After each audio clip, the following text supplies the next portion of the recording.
નિધિ જયેશભાઈ અને આજે આપણે કચ્છની ખૂબ જ સુંદર જગ્યાએ એટલે કે કાળો ડુંગર જઈ રહ્યા છીએ. તો ચાલો જઈએ કાળો ડુંગર.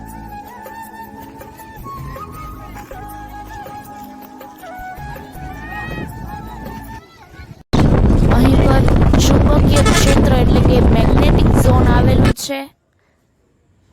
તો હવે આપણે આ સુંદર અને રમણીય જગ્યાએ જઈ રહ્યા છીએ. તો ચાલો જઈએ. શિયાળે સોરઠ ભલો ને ઉનાળે ગુજરાત, એ વર્ષે તો વાદળ ભલો ને મુજો કચ્છડો વારે માસ, અસાજો કચ્છડો વારે માસ. અહીં પર ગુરુ દત્તાત્રેયનું મંદિર આવેલું છે. તો ચાલો જઈએ આપણે ગુરુ દત્તાત્રેયના દર્શન કરવા માટે. ગુરુ દત્તાત્રેયને બ્રહ્મા, વિષ્ણુ અને મહેશના અવતાર પણ માનવામાં આવે છે અને તેમના દર્શન કરી અને આપણે પાવન થઈએ. તો હવે અમે અન્ન ક્ષેત્ર એટલે કે ભોજનાલયમાં ભોજન કરવા માટે જઈ રહ્યા છીએ. તો ચાલો જઈએ. એવી માન્યતા છે કે અહીંના પૂજારી લોંગ એવી બૂમો પાડે છે ત્યારે શિયાળોનું એક ટોળું આવી પહોંચે છે અને પ્રસાદ ગ્રહણ કરે છે. આ અદ્ભુત દ્રશ્યો જોયા બાદ આવેલા પ્રવાસીઓ પ્રસાદ ગ્રહણ કરે છે.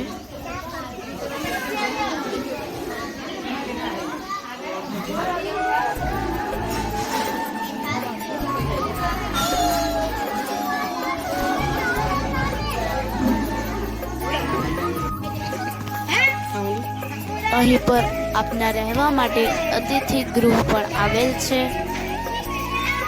એના ભાડે કેટલા વાડે લેવાય? આ કેટલા વાડે? 20 रुपया 20 रुपया. ये कालिया डूंगर की पकड़ी है ना, उतारी ने नीचे ना मुक्ति बने कोटी गणा कोटी. હવે અમે ઉપરનું રમણીય સ્થળ જોવા માટે જઈ રહ્યા છીએ. કાળો ડુંગર કચ્છનું સૌથી ઊંચું શિખર છે. તે 458 મીટર ઊંચાઈ પર છે અને તે ભુજથી લગભગ 97 કિલોમીટર દૂર આવેલું છે.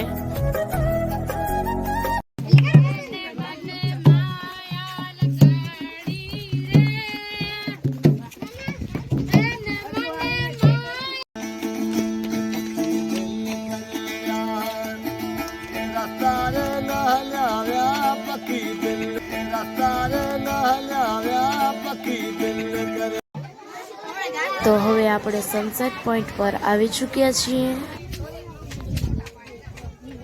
તો તમે જોઈ શકો છો કે કાળા ડુંગર પરથી અહીં નીચેનો નજારો કેટલો ખૂબસૂરત લાગી રહ્યો છે.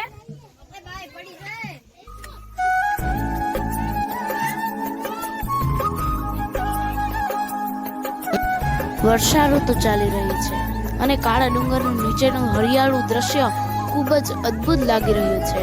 ખૂબ જ ઠંડો પવન ચાલી રહ્યો છે અને અહીંનું વાતાવરણ ખૂબ જ શાંત અને દિવ્ય છે.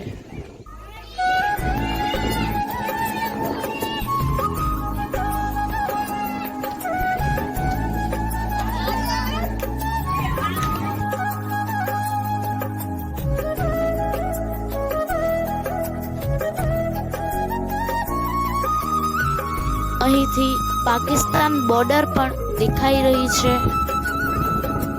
સફેદ રણ પણ ખૂબ જ સુંદર લાગી રહ્યું છે.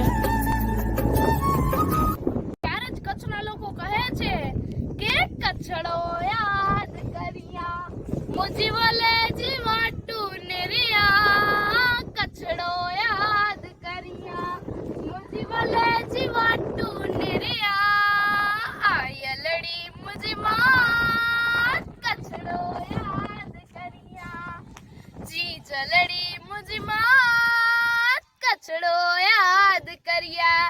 તો એકવાર તમે જો કચ્છમાં ના આવ્યા હો ને તો 100% આવજો. તો એ જ કહેવાય છે કચ્છ નહીં દેખા તો કુછ નહીં દેખા.